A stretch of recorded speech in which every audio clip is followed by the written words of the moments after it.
The story of Elijah. There once was a mighty prophet named Elijah. He was a mysterious man of God that seemed to come out of nowhere.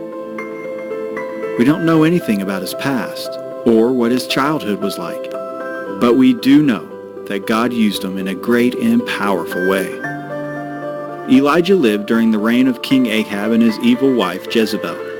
Ahab and Jezebel did not follow the ways of God, and God punished them for it. One time, everything came to a showdown on a mountain named Mount Carmel.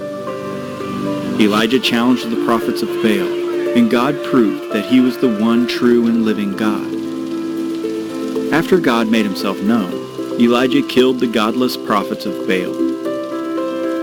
Jezebel was furious. She proclaimed that God's prophet Elijah would die. Elijah fled from everyone. He went out into the wilderness, sad and alone. He felt like he had failed God, and he couldn't go on any longer.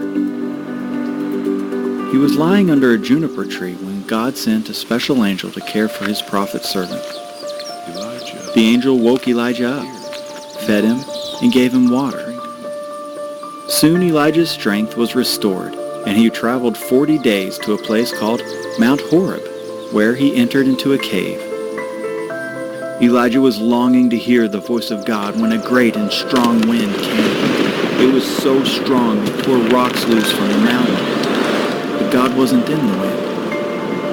Then there was an earthquake, but God wasn't in the earthquake. Next came a fire, but God wasn't in the fire. Finally, after the huge wind, the earthquake, and the fire, God spoke to his servant Elijah. How could God speak in a greater, more powerful way than a wind, earthquake, or fire?